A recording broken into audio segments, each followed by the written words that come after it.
அல்லேலூயா. திருப்பி சங்கீதம் 28வது சங்கீதத்தினுடைய 8வது வசனத்தை நாம் மறுபடியும் வாசிக்கலாம். சங்கீதனுடைய புத்தகம் கர்த்தர் அவருடைய சங்கீதம் 28வது சங்கீதம் அதனுடைய 8வது வசனம். ஏன்னா நம்ம நேரத்துக்கு கேட்டது இன்னைக்கு மெசேஜ், அதனுடைய வார்த்தையினுடைய அர்த்தமே வேற. ஏன் அப்படின்னா, இன்னைக்கு காலையில் மறுபடியும் நான் இந்த வசனத்தை தியானிக்கும் பொழுது நான் மறுரூபமாகுங்கள் என்று தான் நான் 2 நாளைக்கு முன்னாடி மெசேஜ் ஆண்டோர் பேசியிருந்தேன். மறுரூபமாகுங்கள், ஒரு மனம் புதிதாகிறதுனாலே நீங்கள் மறுரூபமாகுங்கள், உலகத்துடைய கிரியைகளுக்கு மறுரூபமாகும்படியா. ஆனால் நேற்று தினத்தில் இந்த பலனை குறித்து கற்று பேசும்போது சில பேரை காண்பித்தார். நான் யாரும் சொல்ல மாட்டேன், சில பேரை காண்பித்தார். உங்களோட வசனம் கேட்கதான் உங்களுக்கு முடியும். உங்களுடைய பலவீனத்துல கண்டிப்பா கர்த்தருடைய பலன் விளங்கும் என்பதை மறுபடியும் கர்த்தர் உங்களுக்கு ஆணித்தரமாக சொல்ல வேண்டியதான். ஆழமா சொல்றாரு, செவிகள் கேட்க கிடவது. எத்தனை டெஸ்ட் எடுத்தாலும் நாங்கள் தான் வரும், ஒரு பிரச்சனை இல்லை. ஆமென். என் விசுவாசமே உலகத்தை ஜெயிக்கிற ஜெயமாய். அந்த வசனத்தை வாங்க. 28வது சங்கீதம் 8வது வசனத்தை வாசிக்கும் பொழுது சங்கீதக்காரனை தாக்கி சொல்றார், கர்த்தர் அவர்களுடைய பலன், அவர் அபிஷேகம் பண்ணினவருக்கு. அது அவர்கள் யார் தெரியுமா? இந்த அவர்களுடைய பலன் எனக்கு எழுதியிருக்காரு இல்லையா? யாருடைய பலன்? அதான் நான் நினைச்சேன். நேற்று நம்ம பேசும்போது கர்த்தர் வார்த்தையை சொல்லும் பொழுது கர்த்தருடைய நம்முடைய பலன் அப்படின்னு தான் நான் நினைச்சேன். நம்முடைய பலன் தான், அது எந்த மாற்றமும் இல்லை. ஆனா இங்க தாவீது எழுதியிருக்கிற அந்த அவர்களுடைய வேற. அதான் வேதத்தை நம்ம ரொம்ப ஆராய்ச்சி செய்து படிக்கும் பொழுது எனக்கு இன்னைக்கு உட்காந்து ஒரு 2 மணி நேரம் திரும்ப திரும்ப இந்த வசந்த வாசிக்கிறேன். நம்ப மாட்டீங்க, திரும்ப திரும்ப திரும்ப திரும்ப வாசிக்கிறேன். ஏன்னா எனக்கு சொன்னதையே சொல்ல முடியாது. நான் நேரத்துக்கு பேசுறதை பேசினா அதே மெசேஜ் ஆகிடும். நான் கேட்டேன், ஏதோ இருக்குது கண்டிப்பா ஒரு வசனம். நம்ம ஏற்கனவே வேதாந்த பாடத்துல பார்த்தது போல அது 3 காரியங்கள் உள்ளடக்கி இருக்கும். ஒன்று நீதி, நியாயத்தீர்ப்பு, பாவத்தை குறித்து. அவன் 3 இந்த வசனத்தில் இருக்கணும். இந்த வசனத்தை நீங்க சும்மா பண்ணி ஆண்டவரை வாசிக்கிற நேரம், முதல் தடவை வாசிக்கிற நேரம் வசனமாக தான் இருக்கும். 2வது வசனம் வாசிக்கிற நேரம் அது வேறு விதமாக இருக்கும். 3வது தடவை ரெவலேஷன் வெளிப்படும். அதுக்கப்புறம் முத்துக்களாக இருக்கும். அதுல ஒரு முத்து தான் இந்த வசனம். இவர் என்ன சொல்றாரு பாத்தீங்கன்னா, கர்த்தர் அவர்களுடைய பலன், அவரே தாம் அபிஷேகம் பண்ணினவனுக்கு அரணான அடைக்கலமானவர். இந்த அவர்கள் என்று சொல்லி அவர் இங்க சொல்லுகிறது வேறொரு இடத்தை குறித்து, ஒரு குறிப்பிட்ட மக்களை குறித்து, தன்னை குறித்து. நான் ஜெபிக்கிறேன், நான் விண்ணப்பம் செய்கிறேன், நான் உம்மிடத்தில் பேசினா இருக்கும். என் கண்மலையை கர்த்தாவே நான் உம்மிடத்தில் விண்ணப்பம் பண்ணுகிறேன், நான் உம்மிடத்தில் செய்கிறேன் என்று சொல்லிட்டு அவர்கள் என்கிறதான அந்த ப்ளூரல் ஃபார்ம், தேர், தம் என்கிற ப்ளூரல் ஃபார்ம் யாருக்கு அவர் பயன்படுத்தி இருக்காருன்னா, அந்த 3, 4, 5 வசனத்தை வாசித்தீங்கன்னா புரியும். அயலானுக்கு சமாதான வாழ்த்துதலை சொல்லியும் தங்கள் இருதயங்களில் பொல்லாப்பை வைத்திருக்கிற துன்மார்க்கரோடும் அக்கிரமக்காரரோடும் என்ன நினைச்சாதையும் வாடிக்கொள்ளதையும் அவர்களுடைய, யாருடைய? இங்க அவர்கள் ப்ளூரல் ஃபார்ம், மல்டிப்ளிகேஷன் இல்லையா? அதுல அடுத்த 5வது வசனத்தை பாத்தீங்கன்னா, அவர்கள் கர்த்தருடைய செய்கைகளையும் அவர் கரத்தின் கிரியைகளையும் கவனியாதபடியால். அது அடுத்தது சொல்ல கர்த்தருக்கு ஸ்தோத்திரம், என் விண்ணப்பங்களின் சத்தத்தை கர்த்தர் கேட்டார். அப்ப 2 ஃபார்ம் தான் இந்த சங்கீதம் யூஸ் பண்ணிக்கிறார். நான் ஏன் உங்களுக்கு கொஞ்சம் ஆழமா சொல்றேன் அப்படின்னா, நம்ம வசனம் வாசிக்கிற நேரம் கொஞ்சம் ஆழமா வாசித்தாதான் என்ன சொல்ல வர்றான்னு தெரியும். தாவீது 2 ஃபார்ம் யூஸ் பண்றாரு. ஒண்ணு நான் ஜெபிக்கிறேன், கர்த்தருக்கு ஸ்தோத்திரம், விண்ணப்பங்களின் சத்தத்தை கேட்டார். இன்னொன்னு அவர்களுடைய அப்படி சொல்லிக்கிட்டு தன்னோட அயலான குறிச்சு பேசுறாரு. the group of people with neighbor. அந்த அயலான குறிச்சு சொல்றாரு, நான் என் அயலானுக்கு நான் வாழ்த்துதலை சொல்லியும் அவன் அந்த வாழ்த்து நினைச்ச ஏற்றுக்கொள்ளவில்லை. தன்னோட இருதயத்துல பொல்லாப்ப வச்சிருக்கிறாங்க இல்லையா, அந்த துன்மார்க்கரோடும் என்ன வாதிக்கொள்ளாதீங்க. இப்ப தாவீது என்ன சொல்றாருன்னா, இந்த அயலான் இல்ல, இந்த அயலானுடைய பலன் தான் கர்த்தர். ஏன் அப்படி சொல்றாருன்னா, அது 5வது வசனம் சொல்றாரு, கர்த்தர் அவருடைய பலன் தான். 8வது வசனத்தின்படி கர்த்தர் அவருடைய பலன், அவரே அபிஷேகம் பண்ணினவருக்கு அரணான அடைக்கலமானவர். ஆனா இவர்கள் அந்த கர்த்தருடைய கரத்தின் கிரியைகளை கவனிக்கல. புரியுதா? நான் சொல்ல புரியுதா இல்லையா? அவர்கள் சொல்றது அந்த அயலான பேசுறது 3, 4, 5வது வசனத்துல அயலான பற்றி சொல்றாரு. இந்த அயலான் யாரு? பக்கத்து வீட்டுக்காரன், ஆண்டவரை ஆராதிக்கிறவன், அவன் சபைக்கு போறவன் தான், தேவனை ஆராதிக்கிறவன் தான். அதனால 58வது சங்கீதத்துல அவர் சொன்னார், என்னுடைய விரோதி வேற யாருமே இல்லை, நாங்க 2 பேருமே சேர்ந்து உண்மையா. 55வது சங்கீதம் 12வது வசனம் வாசிங்க. 55:12. என்னை நிந்தித்தவன் சத்ரு அல்ல. அப்படின்னா என் பக்கத்து வீட்டுக்காரன் தான், என்னுடைய சத்ரு கிடையாது, அவன் என்னுடைய சத்ரு அல்ல.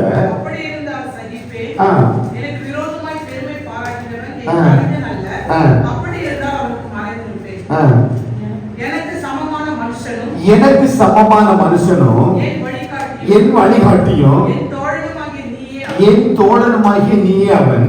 நாம் ஒருமித்து இன்பமான ஆலோசனை பண்ணி கூட்டத்தோடு தேவாலயத்துக்கு போனோம். இது யாரு? தாவீதுடைய நெய்பர். அவன் சொல்றான், நான் வாழ்த்து சொல்றேன் இல்லையா, அயலானுக்கு போய் நான் வாழ்த்து சொல்றேன், அவனை நான் பிளஸ் பண்றேன், நான் அவனை ஆசீர்வதிக்கிறேன். ஆனா அவன் என்னுடைய ஆசீர்வாதத்தை ஏற்றுக்கொள்வதற்கு அவனுக்கு மனசு இல்லை. ஏன்னா அவனுடைய இருதயத்தில் என்ன நிறைந்திருக்கு? பொல்லாப்பு நிறைந்திருக்குது. அப்படின்னா அவனுடைய கண்கள் எப்பொழுது என்ன பார்க்கிறது? ஏன் ஆசீர்வாதத்தை பார்க்கிறது? கர்த்தர் இவன் எப்படி நடத்துகிறாரு, கர்த்தர் இவன் எப்படி ஆசீர்வதிக்கிறாரு, இவன் என்ன பண்றான், இவனுக்கு ஏன் இந்த உயர்வு, எதுக்கு இந்த காரியத்தெல்லாம் ஆண்டவர் இவனுக்கு போய் கொடுக்கிறாரு, இவன் மட்டும் உயர்ந்துட்டே போறான்னு சொல்லிக்கிட்டு இந்த சத்துரு எனக்கு விரோதமாக ஒவ்வொரு நாளும் பெருமை பாராட்டிட்டே இருக்கிறான். அவன் ஏதோ எனக்கு தூரமானவன் அல்ல, எனக்கு அறிமுகம் இல்லாதவன் அல்ல, என் வீட்டாரே சத்துருவா இருக்கிறாங்க.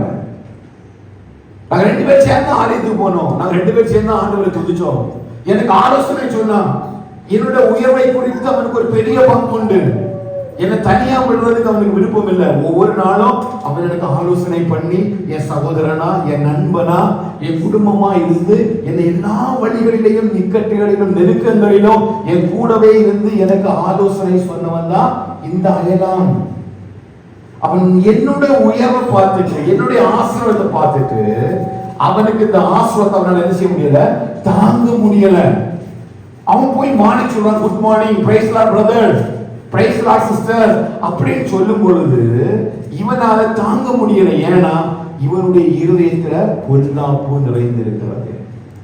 அது தாண்டி சொல்றாரு, கர்த்தர் தான் அவனுடைய பலன், எனக்கு மட்டும் இல்ல, கர்த்தர் தான் அவருடைய பலன். ஏன்னா அவர் அபிஷேகம் பண்ணின எல்லாருக்கும் அவர் அரணான கோட்டையும் அடைக்கலமானவர். இங்க ஒரு ஆளுக்கு மட்டும் இல்ல, உங்க எல்லாருக்குமே கர்த்தர் தான் பலன், உங்க எல்லாருக்குமே அரணான கோட்டை அவர் தான். ஏன்னா அவர் உங்களை ஒவ்வொரு வேளையும் அபிஷேகம் பண்ணி வைத்திருக்கிறார். புரியுதா? ஆனா அந்த அயலானால, அப்படி இருதயத்துல பொல்லாப்ப வச்சிருக்கிறவங்கனால, அந்த இருதயத்தில் பொல்லாப்பை நிமித்த நிற்கிறவங்கனால எதை புரிஞ்சிக்க முடியும்னா, கர்த்தர் தங்களுடைய பலனா இருந்து அவர் கிரியை செய்கிறார் என்பதை புரிஞ்சிக்க முடியல. அதான் சொல்ற, கர்த்தர் அவர்களுடைய பலன், அவர் அபிஷேகம் பண்ணின எல்லாருக்கும் அவரே எப்படி இருக்கிறார்? சதமா சொல்லுங்க, அவரே அடைக்கலமாக இருக்கிறார். ஆனா எனக்கு தெரியுது, அதனால 12ஆம் சங்கீதம் எழுதுறாரு, என் பலனாகிய கர்த்தாவே நான் உங்கள் அன்பு கூறுகிறேன். இந்த ஒரு வார்த்தையுடைய கனெக்ஷன் எங்கதான்? என் பலனாகிய கர்த்தாவே நான் உங்கள் அன்பு கூறுகிறேன். இப்ப என்னை உயர்த்தினது யாரு? தெய்வ பலன். என்னை வழிநடத்தினது யாரு? தேவ கிருபை, தேவ பலன். அவருடைய கிரிகள் நிமித்தமாய், அவருடைய செயல்களின் நிமித்தமாக தான் நான் என் வாழ்க்கையில சகலத்தையும் நான் பெற்றிருக்கிறேன். அவர் தான் எனக்கு அடைக்கலமா இருக்கிறது போல என் சகோதரனாகிய, என் அயலானாகிய அவனுக்கும் அவர் தான் ஆசீர்வாதத்தின் தேவன், என் அயலானுக்கும் அவர் தான் அடைக்கலமானவர், அவனுக்கும் அவர் தான் பலமானவர். ஆனா இந்த வசனம் சொல்றாரு, அவர்கள் கர்த்தருடைய செய்கைகளையும் அவர் கரத்தின் கவனியாதபடியால் அவர்களை இடித்து போடுவார். புரியுதா? இப்ப அவர்கள் யாரு?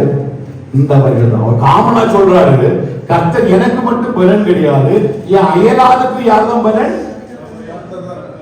என் அயலானுக்கு யார்தான் பலன்? கர்த்தர் தான் பலன். ஆனா நான் ஒவ்வொரு நாளும் எதை கவனிக்கிறேன்?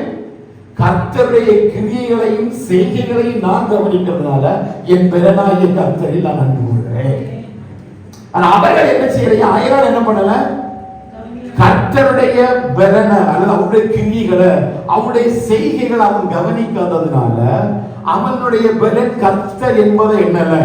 அவர் சங்கீதத்திலே தங்களுடைய செல்வத்தையே பலனாக எண்ணி ஓடுகிறார்கள். நம் எல்லாருக்குமே யார் தான் பலன்? கர்த்தர் தான் பலன். நம்ம எல்லாரும் யார் தான் அரணா அடைக்கிறோம்?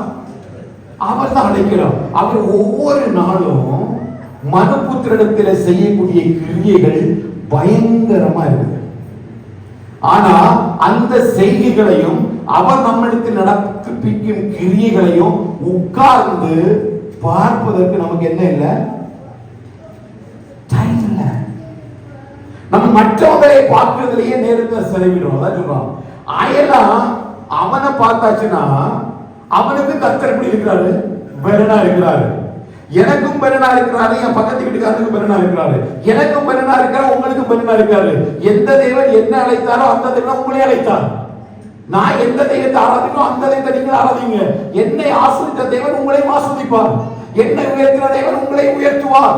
அவருடைய கரத்தின் கிரிகளை எனக்கு மட்டுமல்ல அவர் உங்களிடத்திலும் வெளிச்சமாய் பிரகாசிக்கப்படுகிறார்.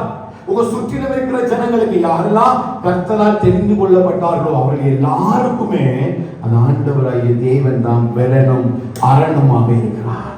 ஆனா இவர்கள் என்ன கவனிக்கிறது இல்லை? அதை கவனிக்கதே இல்லை. அதான் சொல்லுங்க, அவருடைய கிரியையை பாருங்க. அவர்கள் கர்த்தருடைய செய்கைகளையும்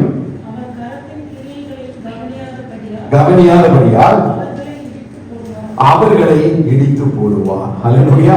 அப்போ யாரெல்லாம் அவருடைய செய்கைகளையும் அவருடைய கிரியைகளையும் கவனிக்கலையோ அவர்களுக்கு தேவன் பலனா இருக்க முடியாது. ஒவ்வொரு நாளும் இப்போ சங்கீதம் 28வது சங்கீதத்துக்கு வந்தீங்கன்னா 5வது வசனம் 28 கடைசி 2 வசனங்களை வாசிங்க. கர்த்தர் அவர்களுடைய பலன், அவரை தாம் அபிஷேகம் பண்ணினவனுக்கு அரணான அடைக்கலமானவர். தேவரீர் உமது ஜனத்தை ரட்சித்து உமது சுதந்திரத்தை ஆசீர்வதியும். அவர்களை போஷித்து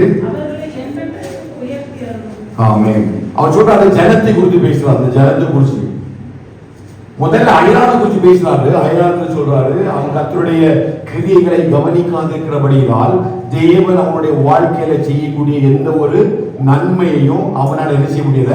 சுதந்திரித்துக் கொள்ள முடியல. ஆனா நான் என்ன பண்றேன்னா ஒவ்வொரு நாளும் நான் தேவனுடைய சமூகத்துல, அவருடைய ஆலயத்துல, அவருடைய பிரகாரங்களில, அவருடைய சமூகத்துல வந்து கர்த்தர் என் பலனாய் இருக்கிறார் என்பதை நான் உணர்ந்து அறிந்து அவரிடத்தில் நான் அன்பு கூற ஆரம்பிக்கிறேன். அப்படி அவரிடத்தில் அன்பு கூற ஆரம்பிக்கும் பொழுது அவர் என் கண்மலையும் என் கோட்டையும் என் அரணும் நான் நம்புகிற துருகமும் கேடகமாக மாறி ஒவ்வொரு நாளும் கர்த்தர் என்னை அவருடைய செட்டைகளின் நிழலிலே வைத்து அவர் என்னை பாதுகாக்கிறார். ஹல்லேலூயா. ஆனா நீங்க உலகத்துல ஜனங்களை பாத்தீங்கன்னா அவர் ஆண்டவர் செய்கிற ஒரு கிரியைகளையும் அவங்களுக்கு பார்ப்பதற்கு நேரம் இல்லை, டைம் இல்லை. ஒண்ணு அவங்க வேற பிஸியா இருக்கிறாங்க, இல்லைன்னா மற்றவரோட கூட தங்க நினைச்சுவாங்க, கம்பேர் பண்ணி பார்ப்பாங்க. அவனுடைய வேலையை, அவனுடைய ஆசீர்வாதத்தை, அவனுடைய சூழ்நிலையை பார்த்து தானும் அப்படி மாறணும்னு அவர் அந்த மனுஷனுடைய ஆசீர்வாதத்தை பார்ப்பதிலே தான் அவள் நேரங்களை செலவிடுகிறார்களே தவிர கர்த்தர் அவருடைய வாழ்க்கையில செய்கிற ஒரு கிரியைகளையும் அவளால் நினைச்சவில்லை, பார்க்க முடியவில்லை. சங்கீதம் 77 ஆண்டவராகிய தேவன் அந்த இஸ்ரவேல் ஜனங்களை வழிநடத்தி வரும் பொழுது ஆண்டவர் அந்த ஜனங்களுக்கு ஒரு பெரிய ஒரு அற்புதத்தையும் அதிசயத்தையும் செய்கிறார். என்ன அதிசயம்?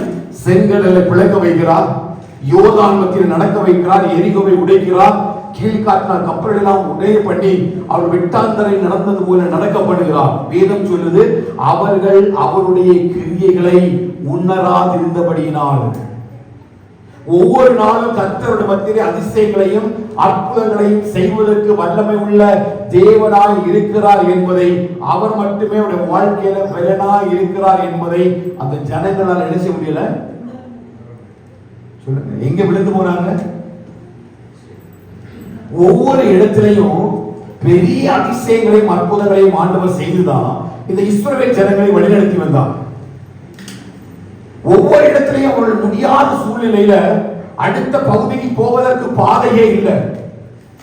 இத்துடன் தங்கள் பாதை முடிந்தது, சத்துரு தங்கள் வாழ்வை அழித்து போடுவான் என்று சொல்லி சூழ்நிலையின் நெருக்கத்தில் அவர்கள் நிற்கும் பொழுது ஆண்டவர் அங்கே தன்னுடைய கைகளின் கிரியைகளை சொல்வது பலத்த வலது கரத்தினாலே ஓங்கிய புயத்தினாலே அவர் அற்புதங்களையும் அதிசயங்களையும் செய்து சத்துருக்கள் மத்தியிலே கர்த்தரை வழிநடத்தி வந்தார்.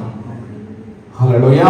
ஆனா ஒரு சின்ன இச்சைக்காக எகிப்து தேசத்துல வாழ்ந்த போது அவங்கள் இச்சித்த ஒரு சின்ன இச்சைக்காக இவ்வளவு பெரிய கிரியைகளையும் அற்புதங்களையும் அதிசயங்களையும் செய்த தேவனை மறந்து அவருக்கு விரோதமாய் முறு கொடுக்க ஆரம்பித்தார்கள்.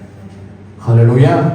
ஒவ்வொரு நாளும் நம்ம வாழ்க்கையில கர்த்தரே நம்முடைய பலனாய் இருக்கிறார் என்கிற விசுவாசத்தோடு கூட நம்ம வாழ வேண்டும்.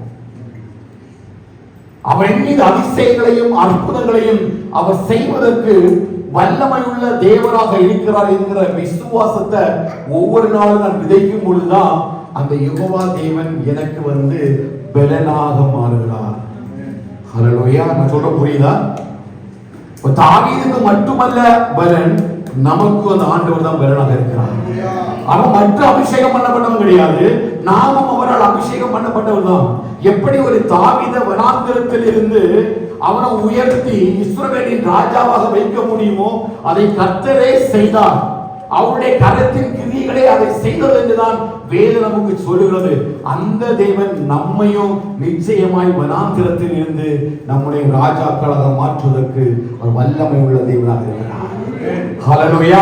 ஆனா நம்ம வேதத்தை வாசிக்கிறோம், வேதத்தை தியானிக்கிறோம், அந்த கிரியைகளையும் அவருடைய செய்கைகளையும் நம் விசுவாசிப்பதற்கு நம்ம நேரம் கொடுப்பதில்லை. வேகமாக நம்ம வேதத்தை வாசிக்கிறோம், வேகமாக வேதத்தை தியானிக்கிறது போல நம்ம தியானித்து நம்ம நாட்களை கடந்து போகிறோம். ஆனா ஒரு நாளும் அந்த விசுவாசத்தினுடைய வார்த்தைகள் நமக்குள்ள கிரியை செய்கிறதே அல்ல.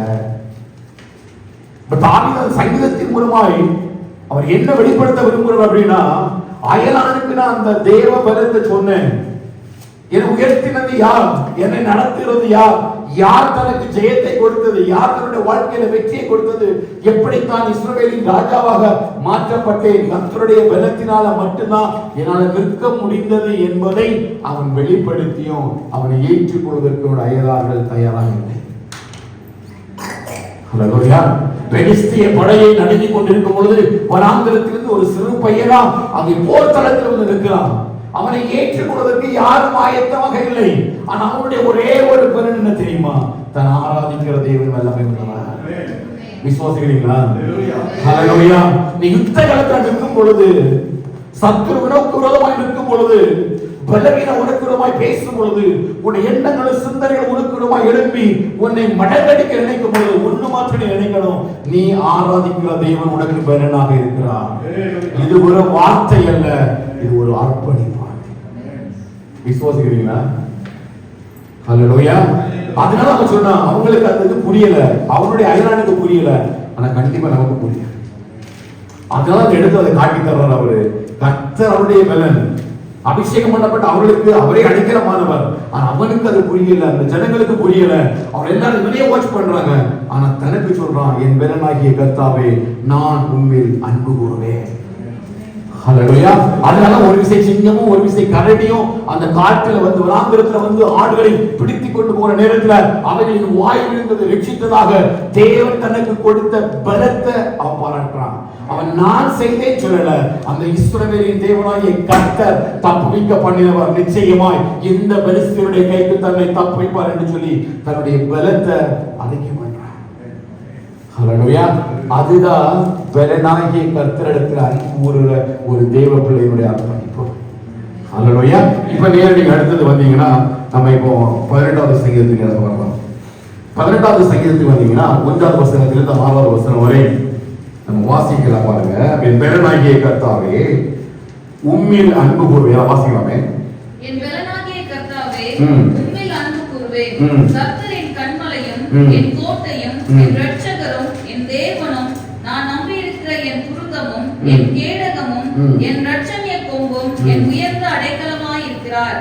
துதிக்கு பாத்திரராகிய கர்த்தரை நோக்கி கூப்பிடுவேன், அதனால் என் சத்துருக்களுக்கு நீங்களாக உண்டாகி ரட்சிக்கப்படுவேன். ரட்சிக்கப்படுவார். தன்னுடைய விசுவாசத்தை அவர் அறிக்கை பண்றாரு. 28ஆம் சங்கீதம் சொல்றாரு, இவங்க யாரும் கர்த்தர் பலன் என்பதை என்ன செய்யல, புரிந்து கொள்ளவில்லை. அவர்களுக்கு கர்த்தர் செய்கிற கிரியைகளையும் மகத்துவங்களையும் அவங்களால உணர முடியவில்லை. ஆனா எனக்கு தெரியும், என்னுடைய வாழ்க்கையில யார் இருக்கிறா? கர்த்தர் மட்டும்தான் பலனாக இருக்கிறார். ஹல்லேலூயா. அப்படியே 66வது சங்கீதத்துக்கு வாங்க, 5வது வசனத்தை வாசிக்க பார்க்கலாம். 66வது சங்கீதம் 5வது வசனம். தேவனுடைய செய்கைகளை வந்து பாருங்கள். அவர் மனுபுத்திரத்தில் நடப்பிக்கும் கிரியைகளில் பயங்கரமான. இதான் அயலானுக்கு சொல்றாரு. நீ வந்து பாரு, அவர் ஒவ்வொரு நாளும் மனுபுத்திரத்தில் என்ன நடப்பிக்கிறார்? பயங்கரமான கிரியைகளை அவர் நடப்பிக்கிறார். அப்படின்னா ஒவ்வொரு நாளும் தம்முடைய ஜனத்துக்கு பலன் கொடுத்து சமாதானம் அள்ளி அவரை ஆசீர்வதிக்கிறார். ஒரு பெரிய கிரியை அவர் செய்கிறார், நம்மளோட வாழ்க்கையில செய்கிறார். ஆனா நம்ம உட்கார்ந்து கர்த்தரை செய்கைகளை நினைப்பதற்கு நமக்கு என்ன இல்லை, நேரம் இல்லை. நம்ம எப்போ அவருடைய செய்கைகளை நினைக்கிறோம், எப்போ என்ன ஒரு வியாதி தாக்குகிறதோ, இல்லையா, ஒரு சின்ன தலைவலி வரும்பொழுது, சின்னதா ஒரு பெயின் வரும்பொழுது, அது சின்னதாக ஒரு காரியம் வரும்பொழுதுதான் நம்ம யாரை நினைக்கிறோம்? சத்தமா சொல்லுங்க. அப்புறம் என்ன சொல்றோம்? கர்த்தரின் பலன், அவரின் கோட்டை, அவரின் அடைக்கலம். எப்போ? வேதம் என்று சொல்லுது, ஒவ்வொரு நாளும் அவர் உங்களுக்கு என்ன நடக்கிறாரு? கிரியை நடக்கிறார். என்ன கிரியை? உனக்கு சுகம், பலம், ஜீவன், உனக்கு ஐஸ்வர்யத்துக்கான எல்லா காரியத்துக்கான செய்கைகளையும் கிரியைகளையும் கர்த்தர் வைக்கிறார்கள். நீ நிறைய தண்ணீரை ஒரு நாள் கடந்து போகிறா, ஒரு நாள் கூட தண்ணீரை மூழ்கடிக்கல. ஏன் தெரியுமா? அவர் ஒரு இடத்துல கிரியை நடத்துகிறார். நீ உனக்கு தெரியாமலே நிறைய இடத்துல தீயை கடந்து போயிருக்கிற, ஆனா உனக்கு தெரியாது அந்த இடத்துல தீ ஒன்ன பிரச்சனை. அநேக இடத்துல வனாந்திரங்கள் வழியா நடந்து போயிருக்கா, ஆனா அந்த வனாந்திரத்துல ஒரு இடத்துல கூட உனக்கு எந்த பாதிப்பும் இல்லாம ஒருவர் உனக்கு தெரியாமலே ஒரு பெரிய கிரியையை உனக்குள்ள நடப்பிக்கிறார். ஆனா அந்த தேவ சமூகத்துல உட்கார்ந்து ஒவ்வொரு நாளும் யோசித்து நினைத்து பார்த்து நன்றி சொல்வதற்கு எனக்கு டைம் இல்லை. ஹல்லேலூயா. ஆனா தாவி சொல்றாரு, அதிகாலையிலே நான் ஆயத்தமாகி காத்திருப்பேன். அவர்தான் அவருடைய அன்பு கூடுதல். ஏன் அன்பு கூடுதல்னா, என் பெயராகிய கர்த்தர் அவர், அவரிடத்துல நான் அன்பு கூறுவேன். 46 அடுத்த வசனத்தை வாசித்தீங்க. அவர் சொல்ற பாருங்க, கடலை உலர்ந்த தரையாக மாற்றினாரா இல்லையா? எத்தனை தடவை நம்முடைய கண்களுக்கு முன்பாக கடல் போன்ற சூழ்நிலை இருந்தது. நம்ம எப்படி நடக்க போறோம்னு தெரியாமலே இருக்கும். சொன்னேன், அவர் ஒவ்வொரு நாளும் நம்ம மத்தியில கிரியைகள் நடத்துகிறார்.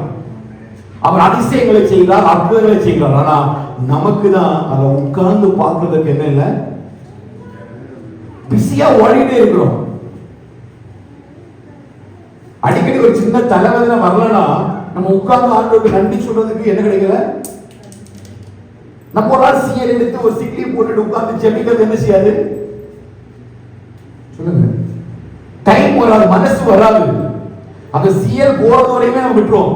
கடைசியில் கெட்னஸ் தரமாட்டேன்னு சொல்லிட்டாங்க, அது அப்படியே போயிடும். ஆனால் ஒரு நாள் கூட ஒரு சிஎல் எடுத்து நம்ம ஒரு ஃபாஸ்டிங் உட்கார்ந்து தேவனுக்காக நன்றி சொல்லுவோம்னு ஒரு நாள் நமக்கு என்ன வராது.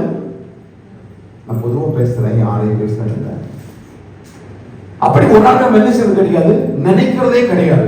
ஆனா ஒரு சின்ன உடல்நிலை சரியில்லாத வந்துனா எங்கிருந்து பலன் வருது, நான் வேலைக்கு வர மாட்டேன். அப்போ அவருடைய கிரியைகளை அவர் நடப்பிக்கிறார். உனக்கு தெரியாமலே ஒவ்வொரு நாளும் கர்த்தர் பலனாக தான் மாறிக்கொண்டிருக்கிறார். ஒவ்வொரு நாளும் உனக்கு சுகம், பலன், ஜீவன், ஆரோக்கியம், நல்ல உணவு, உடை, உறைவிடம் என்று சொல்லி ஒவ்வொரு நாளும் உனக்கு தேவையான சில கிரியைகளையும் அதிசயங்களையும் அற்புதங்களையும் உனக்கு தெரியாமலே நடத்தி கொண்டிருக்கிறார். நிச்சயமா நீ ஒரு நாள் உட்கார்ந்து அதை யோசித்து பார்த்து அவருக்கு நன்றி சொல்லணும்.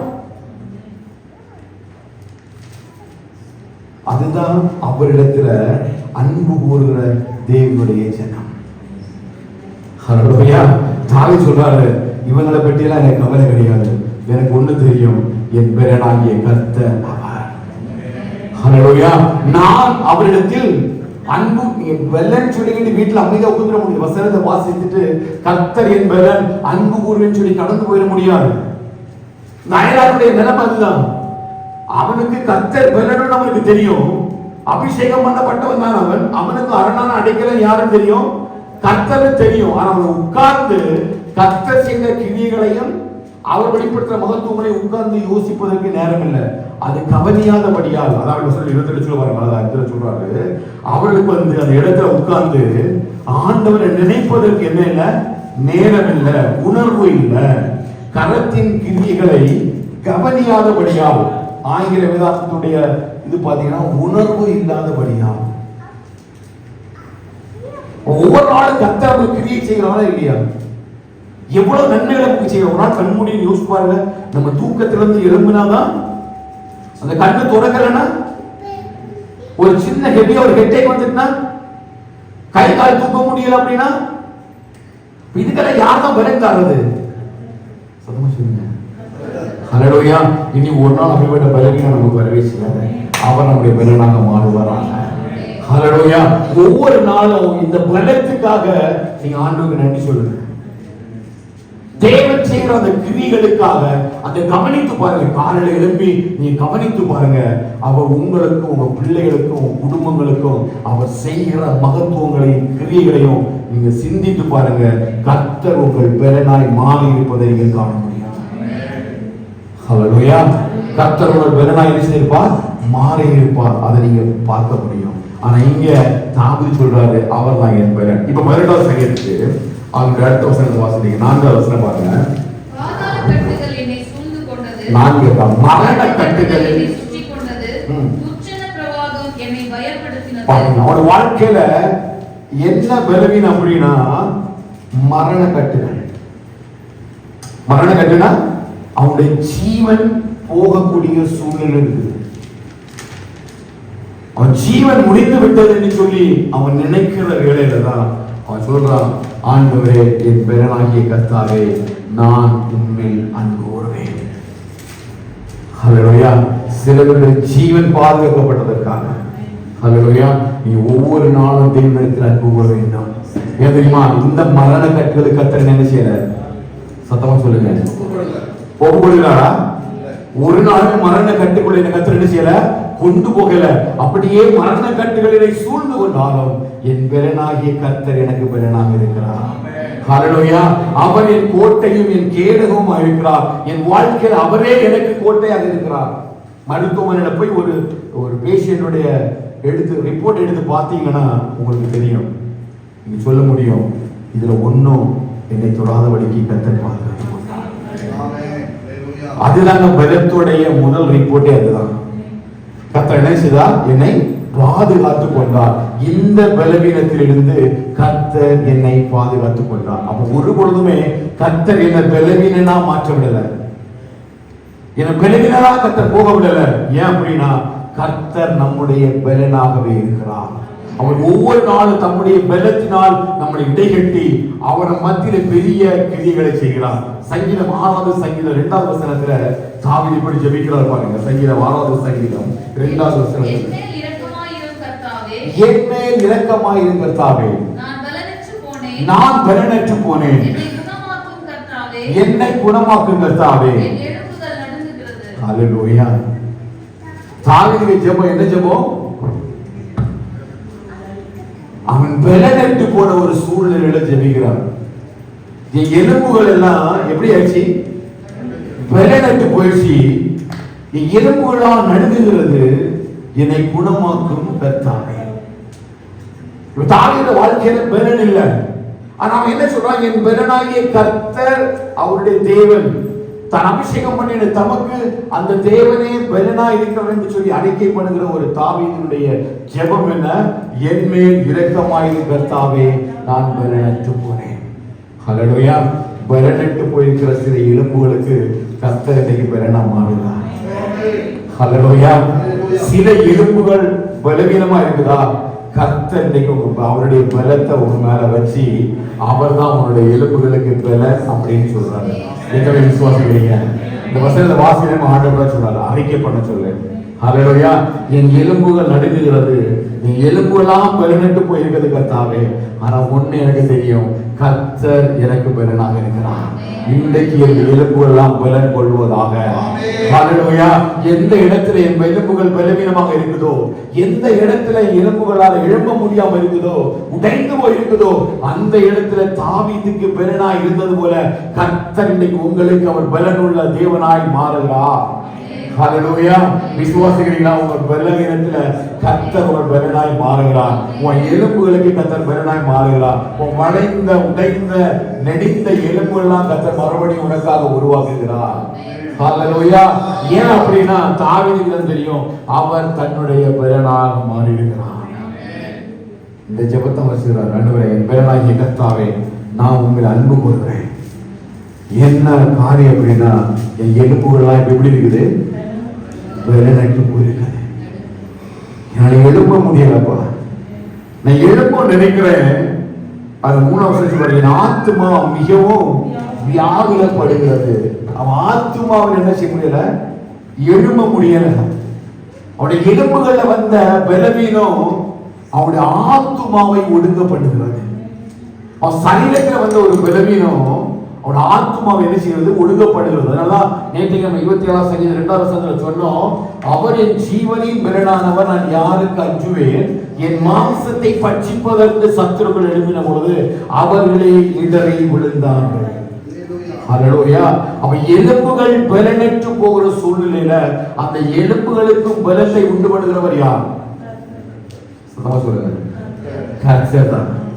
அவர் தாவீதுடைய எலும்புகளை அவர் எழுப்ப பண்ணினார் என்று சொன்னால், பள்ளத்தாக்கிலே குவித்து போடப்பட்டிருந்த அத்தனை எலும்புகளையும் தீர்க்கதரிசி வச்சு எழுப்ப பண்ணுவார் என்று சொன்னால், நிச்சயமாய் கர்த்தருடைய பலத்தினால் எல்லா எலும்புகளும் பலன் அடைவதாக. ஹல்லேலூயா. ஒரு எலும்புகளும் பலவீனமாய் இராதபடிக்கு எந்தெந்த எலும்புகள் எல்லாம் மடங்கடிக்கப்பட்டிருக்கிறதோ அத்தனை எலும்புகளையும் அவருடைய பலத்தினால் எழுப்ப பண்ணுவாராக. ஹல்லேலூயா. நீ வேலை செய்வதற்கு ஏற்ற ஒரு பலனை உன் எலும்புகளுக்குள்ளே வைப்பாராக. ஹல்லேலூயா. நீ கூட்டமாய் ஒடுக்கப்பட்டவள் அல்ல, நீ அந்த இடத்திலிருந்து எழும்பி தேவனுக்காய் பிரகாசிக்க வேண்டியவள். உன் எலும்புகளின் ஒடுக்கம் உன் ஆத்துமாவை வியாகுலப்படுத்துகிறதா? இன்றைக்கு கர்த்தர் உனக்கு பலனாய் மாறுகிறார். ஹல்லேலூயா. இந்த வார்த்தை யாருக்கும் தெரியல. உன் எலும்புகள் மத்தியில கர்த்தர் ஒரு பலத்தை உண்டு பண்ணுகிறார். உன் ஆத்துமாவில எழும்ப முடியாத அளவிற்கு சில பலவீனம் எலும்புகள் நிமித்தமாய் உருவாக்கப்படுகிறதா? ஆனா கர்த்தரினை உங்கள் ஒவ்வொருவருக்கும் அவர் பலனாய் மாறுகிறார். தாவீதுக்கு பலனாய் மாறினவர் நிச்சயமாய் நமக்கும் அவர் பலனாய் மாறுவதற்கு வல்லமையுள்ள தேவனாக இருக்கிறார். அவ எலும்புகள்ல வரக்கூடிய அந்த பலவீனம் எதை ஒடுக்கிறது? ஆத்துமாவை ஒடுக்கிறது. அவன் பிசாசு எப்பவுமே எதைதான் ஒடுக்க நினைப்பான்? நம்ம சரீரத்துல பலவீனப்படப்பட மாம்சத்தை பட்சிக்க நம்ம எங்க சோர்வு கொண்டு வர்றான்? ஆத்துமாவில சோர்வு கொண்டு வர்றான். ஆனா ஆத்துமாவிலிருந்து எழுப்புகிற பலன் ஆவியையும் ஆத்துமாவையும் சரீரத்தையும் எழுப்ப பண்ணலாம். ஹல்லேலூயா. ஆத்துமாவிலிருந்து எழுப்புகிற பலன் ஆவியையும் ஆத்துமாவையும் சரீரத்தையும் எழுப்ப பண்ணும். அந்த தெய்வ பலன் நம்மை ஆளுகை செய்வதாக. ஹல்லேலூயா. அந்த தேவன் நம்முடைய பலனாக மாறுவார். அது 38வது சங்கீதம் 8வது வசனத்தை வாசிக்கிறோம். 38வது சங்கீதம் 8வது வசனம். நான் பலனற்று போய் மிகவும் நொறுக்கப்பட்டேன், என் இருதயத்தின் கொந்தளிப்பினால் கதறுகிறேன். ஹல்லேலூயா. அடுத்தது பாருங்க, உங்களுடைய இருதயத்தினுடைய பலவீனம். சொல்ற ஆண்டவரே, நான் பலனற்று போய் மிகவும் நொறுக்கப்பட்டிருக்கிறேன், என் இருதயத்தின் கொந்தளிப்பினால கதறுகிறேன். கொந்தளிப்பினா ரத்த கொந்தளிப்பு. இருதய கொந்தளிப்பு என்னங்க? பிரஷர். அவருடைய நெருக்கத்தின் நிமித்தமா ஒடுக்கத்தின் நிமித்தமா இருதயம் கொந்தளிக்குது. அப்படின்னா டம் டம் டம் நடிக்குது. கூப்பிட்டு மேலே டாக்டர் சொல்றாரு 220 போயிடுச்சா சொல்றாரா? கர்த்தர் பலப்படுத்துவார். ஹல்லேலூயா. இன்றைக்கு தேவனுடைய பலன் நம்மை ஆளுகை செய்யும் பொழுது எந்த இடத்திலெல்லாம் நமக்கு பலவீனம் இருக்குதோ அந்த பலவீனத்தை கர்த்தர் பலனாய் மாற்றுவார். இரண்டாவது, இருதயத்தில் இருக்கிற கொந்தளிப்புகளை கர்த்தர் மாற்றுவார். அடிக்கடி ஏற்படுகிற சில கொந்தளிப்புகள், சில காரியங்களை குறித்த கொந்தளிப்பு, பினான்சியல் கொந்தளிப்பு, குடும்பத்தில் இருக்கிற சில கொந்தளிப்பு, அடிக்கடி இதயத்துல வந்து சிந்தனைகளை கொண்டு போட்டு இதை எப்படி செய்யறது, என்ன பண்றதுனே தெரியாம, நமக்கு தெரியாமலே இருதயம் அடிச்சுட்டே இருக்குது. எப்போ பிரஷர் கூடுது, எப்போ குறையுது நமக்கே தெரியல. கர்த்தர் இன்னைக்கு அதை சீராக்குவார். ஹல்லேலூயா. கர்த்தரை தேடுகிற இருதயங்கள் வாழும். வேத வசனம் இருக்குதுங்க. இன்றைக்கு அந்த இருதயத்தின் கொந்தளிப்புகளை எல்லாம் கர்த்தர் சமமாக்குவாராக. ஹல்லேலூயா. தாவீதுக்கு அப்படிப்பட்ட பலனை கட்டளையிட்ட தேவன், தாவீதுடைய வாழ்க்கை அப்படிப்பட்ட எல்லா கொந்தளிப்புகளையும் அவர் சமாதானமாக மாற்றின தேவன். அவர் நம்மத்திலேயும் இது செய்வதற்கு வல்லமை உள்ள தேவனாக இருக்கிறார். முதலாவது எலும்புகளை சொன்னவர், இரண்டாவது இருதயத்தினுடைய கொந்தளிப்புகளை அமரப்படுகிறார். ஏன்னா நீ உங்க இருதயத்தில் இருக்கிற பாரங்கள் எல்லாம் கொஞ்சம் அமர்றதுன்னு செய்ய பாப்பீங்க. ஊர்ல உள்ள கொந்தளிப்பு, இங்க உள்ள கொந்தளிப்பு, பணத்தினால கொந்தளிப்பு, சூழ்நிலையால கொந்தளிப்பு, ஏதோ ஒரு சிச்சுவேஷன் என்ன அதிகமா இருதயத்தில் என்ன செய்யுது, ஒரு பெரிய கொந்தளிப்பை உருவாக்கிட்டே இருக்குது. திடீர்னு எழும்போது திடீர்னு குறையும், திடீர்னு டென்ஷனாக திடீர்னு குறையும். நம்முடைய கண்ட்ரோலுக்குள்ள நம்முடைய இருதயம், நம்முடைய இருதயம் கண்ட்ரோல்ல இல்ல. நம்ம நினைச்சா இருந்தது தெரிஞ்ச முடியல, கண்ட்ரோல் பண்ண முடியல. இந்த சிந்தனைகளையும் எண்ணங்களையும் சத்துரு எங்கோ கொண்டு வந்து நம்முடைய இருதயத்துல போடுறதுனால நம்மளே முழுசா பலவீனப்பட்டுரும். இந்த பலவீனம் என் ஆத்மாவை பாதிக்குது, என் ஆவியை பாதிக்குது, என்னுடைய ஜெபத்தை தடை பண்ணுது. ஆவிக்குரிய வாழ்க்கையில் ஒரு பெரிய தடையை கொண்டு வரதுனால என்னால யோசிக்கிறதுக்கே நேரம் இல்லை. ஆனா அந்த தடைகளை அவருடைய பலத்தினால அவர் அமரப்படுவார். ஹல்லேலூயா. எந்த மருந்து மாத்திரைகளால் செய்ய முடியாத ஒரு அமைதியை என் தேவனுடைய வார்த்தையினுடைய பலத்தினால் அந்த இருதயங்களை கர்த்தர் அமர பண்ணுவாராக. ஹல்லேலூயா. விசுவாசிக்கிறீங்களா? அவர் அப்படிப்பட்ட இருதயத்தை, சமாதானத்தின் இருதயத்தை, ஒரு இதயத்தில் கொந்தளிப்புகள் எல்லாம் மாற்றி கர்த்தருடைய பலனாய் மாறுகிறார். அவருடைய வாழ்க்கையுடைய பலனாய் மாறுகிறார், குடும்பத்தினுடைய பலனாய் மாறுகிறார், எல்லா சூழ்நிலைகளுடைய பலனாய் மாறுகிறார். உன் மரண கட்டுகள், ஒரு துச்சன பிரபாவம் சகலத்தை மாற்றுவதற்கு கர்த்தரே அவருடைய பலனாக மாறுகிறார். இப்ப நீ சொல்ல முடியும், பலனாகிய கர்த்தாவே நான் உம்மை அன்பு கூறுவேன். ஹல்லேலூயா. ஏன்னா அவர் என்ன அபிஷேகம் பண்ணிட்டதுனால அவர் மட்டும்தான் எனக்கு அரணானவர். ஹல்லேலூயா. நான் உலகத்தை பார்க்கிறதுக்கோ மனுஷனை பார்க்கிறதுக்கோ அவனை அயலான பார்க்கிறதுக்கு இல்ல. ஒவ்வொரு நாளும் கர்த்தர் எனக்குள்ள செய்கிற கிரிகளை நான் பார்ப்பேன். மனுபுத்திரத்தில் அவர் நடப்பிக்கும் காரியத்தில் அவர் பயங்கரமானவர். ஒவ்வொரு நாளும் கடலை வெட்டாந்தரை மாற பண்ணி அவர் என்னை நடக்க பண்ணுகிறார். இதுவரை நடத்தினவர் இன்னும் ஒன்றை நடத்துவார். ஹல்லேலூயா. அதனால செருபாபேல் வந்து ஒரு கூட்டமா வந்து எப்படியாவது அளந்ததெல்லாம் கேட்கலாம், அவங்க ஆலயத்துக்கு அஸ்திவாரம் போலாம் எல்லாம் பண்றாங்க. அவங்க வந்த பலத்தோடு கூட எல்லாரும் எழுப்புறாங்க. ஆண்டவர் சொல்றார், செருபாபேலே தொடங்கின உன் கைதான் முடிக்கும், ஆனால் பலத்தினாலும் அல்ல பராக்கிரமத்தினாலும் அல்ல, என்னுடைய ஆவியினால அப்படிப்பட்ட ஆவியினுடைய பலத்தை கர்த்தர் உள்ளத்தில் வைக்கிறார். அந்த ஆவியுடைய பலத்தை ஒரு சயத்தை வைக்கிறார். இன்றைக்கு அந்த இருக்கிற நீ காணவே மாட்டார். உன் பணிகாரியை நீ கர்த்தராக இன்னைக்கு மாறுகிறார். சில மரண கட்டளை சொல்ந்து கொண்டதுதான், சில துச்சன பிரபாவ வந்ததுதான். ஆனா இன்னைக்கு தேவனுக்கு வாக்குத்தத்தம் பண்ணுகிறார். அந்த தேவனே உனக்கு பலனாய் மாறுகிறார். அவர் மத்தியிலே செய்கிற கிரியைகளையும் அதிசயங்களையும் செய்வதற்கு வல்லமை உள்ள தேவனாக இருக்கிறார். செருபாபேலை வச்சு செய்த தேவன் தன் நிச்சயமா ஒன்றை வச்சு செய்து முடிப்பதற்கு அவர் வல்லமை உள்ள தேவனாக இருக்கிறார். உன் பலத்தையும் பராக்கிரமத்தையும் நம்பாத, தேவ பலத்தினால நெல்லு. அந்த பலன் இந்த வாரம் செய்து முடிக்கும். ஹல்லேலூயா. இனி உன் வாயிலிருந்து பலவீனங்கிற வார்த்தை வரவே கூடாது. விசுவாசத்தோட அப்படின்னு சொல்லுங்க. நீ வாயிலிருந்து சொல்றாது பலவீனம் ஒரு வார்த்தை வெளிப்படவே கூடாது. ஏன்னா நம்ம எல்லாம் அபிஷேகம் பண்ணப்பட்டிருக்கிறோம். அவர் நமக்கு அரணான அடைக்கலமானவர். ஹல்லேலூயா. பலமுள்ளவனுக்கும் அந்த காரியத்தை கர்த்தர் நம்முடைய வாழ்க்கையில செய்வார். ஹல்லேலூயா. ஒரு வார்த்தை எப்படி நமக்குள்ள வாசம் பண்ணி எப்படி செருபாபேலுடைய வாழ்க்கையில் அது செயல்பட்டதோ அப்படிப்பட்ட ஒரு தெய்வ பலத்தை கர்த்தர் உங்களுக்குள்ள வைப்பார். ஆமென். யுத்தத்துக்கு பழக்கமில்லாத ஒரு தாவீதை கொண்டு வந்து யுத்த வீரனா இந்த கோலியாத்தை அடிக்க முடியும்னு சொன்னா நிச்சயமாய் கர்த்தர் ஒன்ன வச்சு ஒரு சத்துரு அவருடைய பண்ணுவார். ஹல்லேலூயா. உன் மாம்சத்தை பட்சிப்பதற்கு, மறுபடியும் சொல்றேன், உன் மாம்சத்தை பட்சிப்பதற்கு எழும்புகிற சத்துருக்கள் விழுந்து போவார்கள். அதை உன் கண்களே காணும். ஹல்லேலூயா. உனக்கு விரோதமாய் பேசுறவங்க, உன்னை விளப்படுகிறவங்க, உன் குடும்பத்துக்கு விரோதமாய் போராடுறவங்க, உன் பெற்றோருக்கு விரோதமாய் போராடுகிற சகல சத்துருவின் கோட்டைகளை கர்த்தருடைய பலன் நிச்சயமாய் முறியடிக்கும். நீ எழுதி பிரகாசிப்பதை நீ பார்ப்பா. இந்த மாதத்திலே கர்த்தருடைய சாட்சியாக நிறுத்துவார். ஹல்லேலூயா. அந்த தேவபலன் உனக்குள்ள கொஞ்சம் கொஞ்சம் ஆளுகை செய்வதை நீ பார்க்க முடியும். தேவபலன் உனக்குள்ள இறங்குவதை பார்க்க முடியும். உன் அயரான பற்றி கவலைப்படாத, உன் குடும்பத்தை பற்றி கவலைப்படாத. கர்த்தர் உனக்கு அரணான பலனாய் இருக்கிறார். அவரே உனக்கு பலனாய் இருக்கிறார். உன் விசுவாசம் தான் உன்னை ஜெயிக்க வைக்கும். உன் விசுவாசம் தான் உன்னை எழுப்ப வைக்கும். அந்த விசுவாசம் உன் எலும்புகளை பலனடைய பண்ணும். அந்த விசுவாசம் உன் இருதயத்தை வாழ பண்ணும். ஹல்லேலூயா. அந்த தேவன் நிச்சயமாய் நம்முடைய பலனாக என்ன செய்வார்? மாறுவார். ஹல்லேலூயா. அந்த 19வது சங்கீதத்தை வாசித்தீங்கன்னா 29வது சங்கீதம் 11வது வசனத்தை சொல்றார் பாருங்க. 29:11. கர்த்தர் தமது ஜனத்திற்கு பலன் கொடுப்பார். கர்த்தர் தமது ஜனத்திற்கு சமாதானம் அருளி அவர்களை ஆசீர்வதிப்பார். கர்த்தர் தமது அவருடைய ஜனையான அவரால் அபிஷேகம் பண்ணப்பட்டவர். ஹல்லேலூயா. கண்டிப்பா அவருடைய ஜனம் என்று சொல்லி யாரெல்லாம் முத்திரப்பட்டிருக்காங்களோ அத்தனை பேருக்கு சரித்திர பலன் உண்டா? ஹல்லேலூயா. அதான் பவுல் சொல்றாரு, என்னை பலப்படுத்துகிற கிறிஸ்துவினால எல்லாவற்றையும் செய்வதற்கு என்ன பலன்? அவரை பலப்படுத்துகிற தேவனுடைய பலன். ஆச்சரியம். பலவீனத்துல என் பலன் பூரணமாய் விளங்கும். என் பலன் உனக்குள்ள விளங்கும் பொழுது உன் பலவீனம் உனக்கு பொருட்டாவே தெரியாது.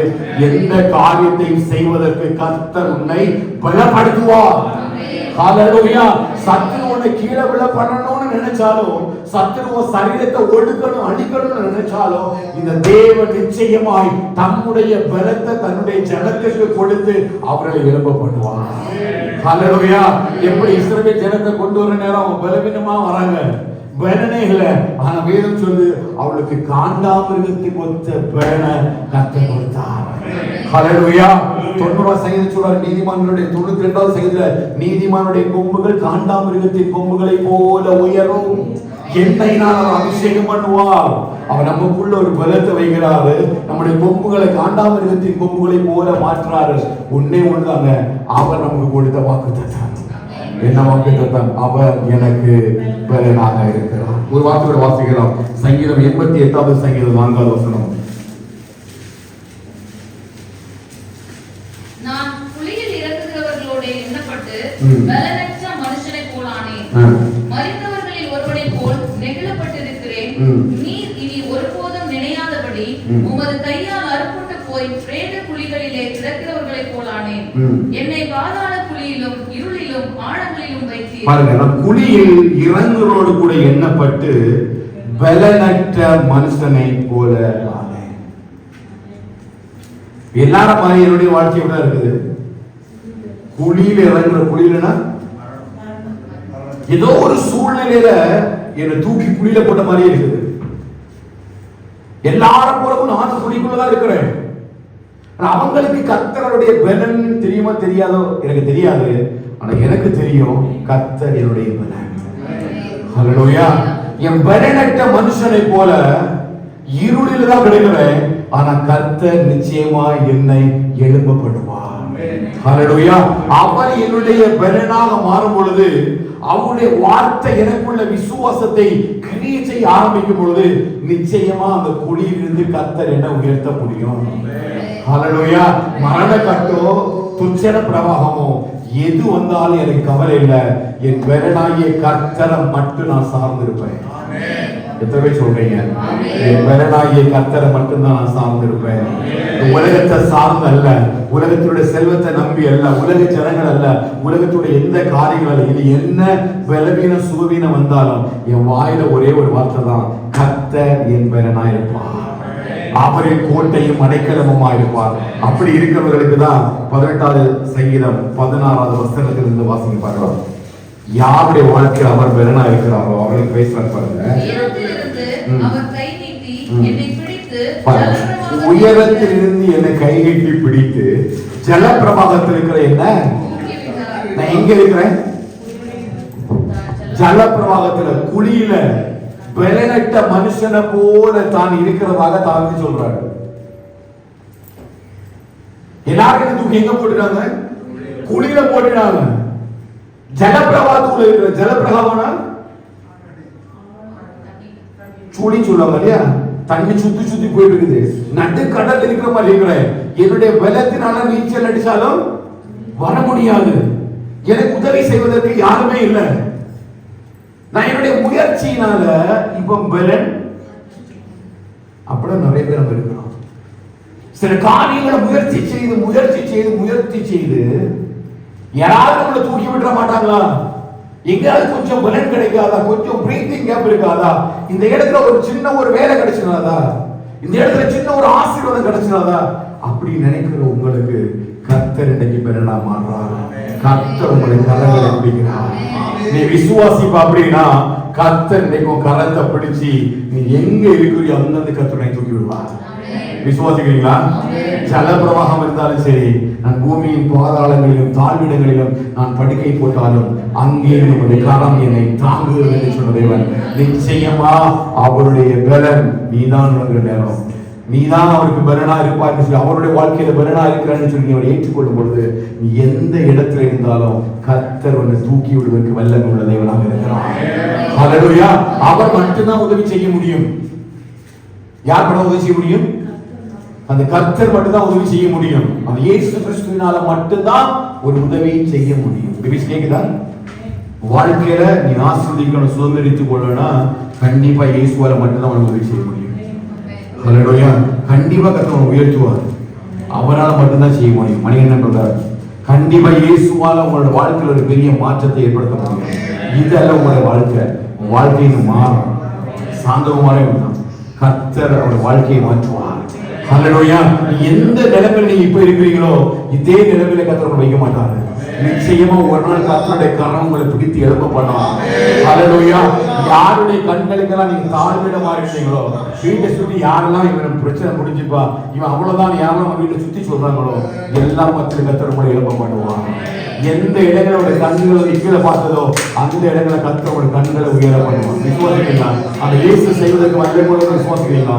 அந்த விசுவாசத்தின்படியே கர்த்தர் உங்களுக்கு செய்வார். ஹல்லேலூயா.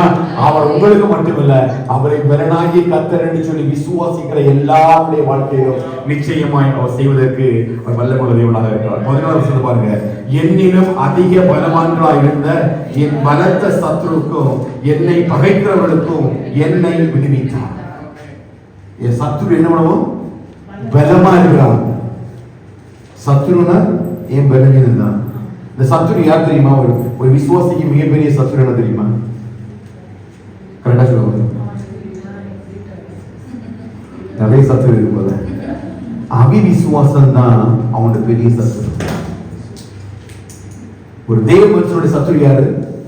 அவிவிசுவாசம். நம்ம எவ்வளவுதான் எழும நினைச்சாலும் இன்னொன்னு காட்டி இல்ல, இதே நடக்கல, இது நடக்கும், இதுல நம்ம ஆண்டவர் ஹெல்ப் பண்ணாரா? நீ பெருசா விசுவாசித்தா, வேதம் வாசித்தா, நீ ஜெபித்தா, இதுலயே உனக்கு ஒரு நன்மை கிடைக்கல, எப்படி இது உனக்கு கிடைக்கும்? உங்களை மட்டும் எனக்கு நான் யோசிக்கிறேன் பேசுவான். அப்ப நான் நினைச்சேன் ஆண்டவரே இந்த வார்த்தை நம்ம சொல்லுவாரு, உன் வாழ்க்கையில ஒரு பெரிய ஒரு சத்துரு என்னன்னா அவிசுவாசம். அதனால அந்த ஒன்னை வாயுடைய மனுஷனை கொண்டு வரக்கூடிய நேரத்துல தகப்பன்ல ஆண்டு கேட்கிறாரு, விசுவாசிக்கிறியா? நமக்கு ஆண்டவரே என் அவிசுவாசம் நீங்கும்படி செய்யும். ஏன்னா தன்னுடைய மகனுடைய அற்புதத்துக்கு தடைக்கு காரணம் என்ன தெரியுமா? அவனுடைய அவிசுவாசம். நீ கர்த்தரை பலப்படுத்த முடியாதபடிக்கு சரீரத்துல இருக்கிற பலவீனம், வாழ்க்கையில நம்ம ஆசீர்வாதத்தை பெற்றுக்கொள்ளாம இருக்கிறதுக்கு, நம்ம இன்னும் ஆவிக்குரிய வாழ்க்கையில எழுப்பாம இருக்கிறதுக்கு மெயின் ரீசன் தெரியுமா? அவிசுவாசம். ஜெபிக்கணுங்க. எத்தனை பேர் ஜெபிக்கிறீங்க? நான் இந்த வார்த்தையை படிச்ச பிறகு நிறைய ஜெபிப்பேன். ஆண்டவரே இந்த காரியத்துல எனக்கு அவிசுவாசம் இருப்பா, நான் அழுதிருக்கிறேங்க, சத்தமா அழுதிருக்கிறேன், என் அவிசுவாசம் நீங்க படிச்சீங்கப்பா. நான் நிறைய இடத்துல நான் யோசிக்கிறேன், கர்த்தர் செய்ய வல்லவர் நினைக்கிறேன், ஆனா மைண்ட்ல இன்னொருத்தர் சொல்றான், இல்ல இந்த சின்ன காரியத்தை ஆண்டவனுக்கு செய்யல, எப்படி இந்த பெரிய காரியத்தை செய்வாங்க? ஆண்டவரே விசுவாசம் இருப்பா, என் அவிசுவாசம் நீங்கும்படி செய்யுங்க அப்படின்னு ஜெபித்த நேரத்துல கர்த்தர் அவிசுவாசத்தை நீங்க பண்ணினார். ஹல்லேலூயா. உன் பலன் என்ன வெளியில வரணும்னா உன் அவிசுவாசம் ஒண்ண விட்டு மறையணும். உன் வார்த்தையை நீ அறிக்கை பண்ணி தான் தானே சொல்றாரு, நான் அறிக்கை பண்றேன் என் பலனாகிய கர்த்தர் அவர், அவர் என்னை நடத்துவதற்கு வல்லமையுள்ள தேவனாக இருக்கிறார். ஆனா ஏன் அயனா நான் பாக்குறேன், அவனுக்கு அது தெரியல. என் சுற்றி பார்க்கிற இவங்களுக்குள்ள ஒரு அற்புதமும் அதிசயம் காணப்படுது. காரணம் என்ன தெரியுமா? அவர் செய்கைகளையும் கிரியைகளையும் பார்ப்பதற்கு நேரமும் காலமும் உணர்வும் அவங்ககிட்ட இல்லை. ஆனா நான் ஒவ்வொரு நாளும் கர்த்தருடைய கரத்தின் கிரியை பார்க்கறதுனால எனக்குள்ள விசுவாசத்தை கர்த்தர் வளர பண்ணுகிறார். ஹல்லேலூயா. அந்த விசுவாசம் எனக்குள்ள மேலோங்க மேலோங்க ஒவ்வொரு வார்த்தையிலும் இருந்து வல்லமை வெளிப்படுகிறத அவன் தன்னுடைய வாழ்க்கையில உணர்கிறத பார்க்க முடியும். எல்லா காரியத்திலும் கர்த்தர் ஜெயத்தை அவனுக்கு கொடுத்தார். வேதம் சொல்றது கர்த்தர் தாவீதோடு கூட இருந்தார், அவனுடைய காரியம் ஜெயமாக முடிந்தது. ஹல்லேலூயா. ஏன் தெரியுமா? ஒவ்வொரு இடத்திலையும் அவன் கூப்பிடுறான், கதறான், அபயம் என்றான், ஆண்டவரே என்னை காப்பாற்றும், நீங்க மட்டும்தான் என் வாழ்க்கையில. அது அவனுடைய அறிக்கையா இல்லாம அவனோட வாழ்க்கையை மாறுச்சா இல்லையா? ஆமாவா இல்லையா? வனாந்திரத்துல மாத்திரம் இல்லைங்கிறதா அந்த சரித்திரத்தை படிக்கிற நேரம் 2 ஆட்டை பிடிச்சதுனால ஒன்னும் அவங்க போய் பெருசராய கோலியத்தை அடிக்க நிற்கல. அந்த எக்ஸ்பீரியன்ஸ் இல்ல, கர்த்தருடைய நாமத்தின் மேல விசுவாசத்தை வச்சு தான் நினைக்கிறான். அவனுக்கு தெரியும் 2 ஆட்டை மாறியில இவன், ஆனா அதை காட்டிலும் அவனுடைய கூட இருக்கிற அந்த இஸ்ரவேலின் சேனைகளாகிய கர்த்தர் அதை செய்வதற்கு வல்லமை உள்ளவர் என்று நம்பினான். நீ பெரியனாகிய கர்த்தர் சொல்லிக்கிட்டு நீ அப்படியே கடந்து போயிட முடியாது. நான் வசனத்தை வாசிக்கிறது, நான் தியானிக்கிறேன்னு சொல்லிட்டு அப்படியே போயிட முடியாதுங்க. அந்த வார்த்தையின்படியே நாம் வாழணும். கிரியை இல்லாத விசுவாசம் சதம் சொல்லுங்க. நான் ஆண்டவரை நேசிக்கிறேன் நேசிக்கிறேன் பாட்டு பாடிட்டு நேசிக்கிறேன் பாட்டு பாடிட்டு போனா என்னுடைய விசுவாசம் மனைவி நான் நேசிக்கிறேன் டெய்லி நல்ல ஒரு லவ் சாங்கா பாடிட்டு போயிட்டா ஒரு பிரயோஜனம் இல்லை. அந்த விசுவாசம் அந்த அறிக்கையில கிரியைகளை வெளிப்படணும். நீ நிறைய விசுவாசிகள் அப்படிதான் வேதம் வாசிக்கிறாங்க, ஜெபிக்கிறாங்க, தியானிக்கிறாங்க, ஆனா இந்த விசுவாசத்துல என்ன இல்ல? கிரியை இல்ல. நீ ஆண்டவரை நேசிக்கிறியா? 1 மணி நேரம் முழங்கால் போட்டு ஜெபம் பண்ணு. ஆண்டவருக்கு அன்பு கூறுறியா? 1 மணிக்கு எடுத்து வேதத்தை எடுத்து வாசித்து பாரு. அந்த கிரியை தான் தேவன் மீது உள்ள அன்பை வெளிப்படுத்துறான். ஹல்லேலூயா. அததான் தாவீது தன்னுடைய வாழ்க்கையில பிரயோஜனப்படுத்தினாங்க, அப்ளை பண்ணாங்க. வார்த்தையோடு மாத்திரமல்ல, அவர் அதோடு கூட வாழ்ந்து காட்ட ஆரம்பிச்சாரு. ஹல்லேலூயா. துதிப்பேன் சொன்னது மாத்திரம் இல்ல, வனாந்திரத்துல துதிச்சாரு. ஹல்லேலூயா. என் உயர்விலும் தாழ்விலும் கஷ்டத்திலும் நஷ்டத்திலும் துதிப்பேன் சொன்ன தாவீது எல்லா சூழ்நிலையிலும் அவர் ஆண்டவரை துதிச்சாரு. ஆமென். தானியேலை போல அந்தி சந்தி 3 நேரமும் ஜெபித்த இன்னொரு மனுஷன் யாருன்னு கேட்டீங்கன்னா தாவீது. அப்ப இந்த பலன் என் விசுவாசத்தின் கிரியைகள் மூலமாக தான் வெளிப்படும். நீ வசனத்தை நல்லா கேட்டுட்டு இந்த மாசம் முழுவதும் ஆண்டவரின் பலன் சொல்லி இந்த வசனத்தையும் அந்த வேதத்தையும் தரணிகளை வச்சு உறங்கிட்டா இந்த பலன் எனக்கு என்ன செய்யாது? வராது. கேட்ட வசனத்தை எடுத்து ரிப்பீட்டட்லி வாசித்து அந்த வார்த்தையை அறிக்க பண்ணணும். கர்த்தர் பேசுற அந்த வார்த்தை எனக்குள்ள கிரியை செய்யணும். ஹல்லேலூயா. பலவீனத்துல மட்டும் இல்ல, ஒவ்வொரு நாளும் இந்த வார்த்தையை பேசணும். கர்த்தர் என் பலனாகிய கர்த்தாவே உண்மையில் நான் அன்பு கூறுவேன். அவனோட ஒவ்வொரு ஜலப்பிரவாகத்திலிருந்து கர்த்தர் உன்னை எடுக்க ஆரம்பிப்பான். தெரியாம நிறைய ஜலப்பிரவாகம் நம்மளை சுற்றிட்டே இருக்குது. நமக்கு தெரியாது நிறைய ஜலப்பிரவாகம் நம்மளை சுற்றிட்டே இருக்குது. ஒவ்வொரு நாளும் நீங்க தேவனிடத்தில் அன்பு கூற விசுவாசத்துல எழும்ப கர்த்தர் பெரிய கிரியைகளை உங்களுக்குள்ள செயல்படுத்த ஆரம்பிப்பார். அந்த விசுவாசத்தினுடைய வார்த்தைகள் தேவ பலன் நமக்குள்ள ஆளுகை செய்கிறத நம்ம என்ன செய்ய முடியும்? பார்க்க முடியும். அப்பதான் அந்த 12ஆம் சங்கீதம் நீங்க ஃபுல்லா வீட்டுல படிச்சு பாருங்க. அவன் பலனாகிய கர்த்தாவின் அன்பு கூறுவேன்னு சொல்லிட்டு விடல, அவன் தேவன் தன்னுடைய வாழ்க்கையில செய்த அத்தனை மகத்துவங்களையும் செய்கைகளையும் ஒவ்வொரு நாளும் சொல்லி துதிக்கிறத நம்ம பார்க்க முடியும். ஹல்லேலூயா. ஹல்லேலூயா.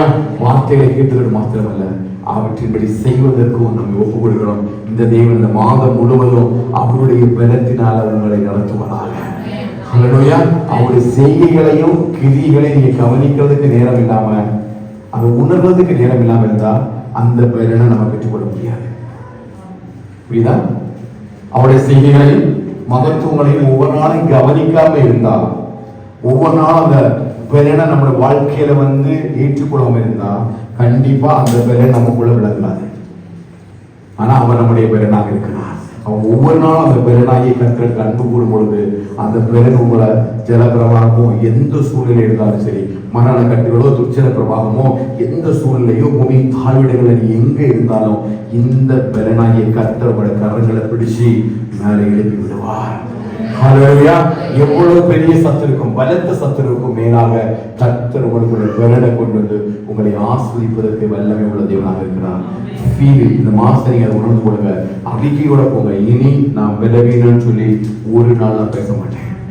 மெடிக்கல் லீவ் போடுங்க, பிரச்சனை இல்லை. ஆனா நீங்க என்ன பண்ணாதீங்க, பலவீனத்தோட நீங்க மெடிக்கல் லீவ் போக கூடாது. ஹல்லேலூயா. நீங்க ஒவ்வொரு நாளும் உங்களுக்கு என்ன பேசணும்? பலத்தை பேசணும். இந்த வார்த்தையை பேச பேச உங்களுக்குள்ள பலனாகிய கர்த்தர் கிரியை செய்து ஹல்லேலூயா. கர்த்தருடைய ஆசீர்வாதங்கள் வார்த்தையின்படியே சங்கீதம் 28:8 கர்த்தர் உங்களுக்கு பலனும் அரணான கோட்டையுமாக இருந்து இந்த மாதம் முழுவதும் கர்த்தர் நம்மை நடத்துவாராக. ஹல்லேலூயா.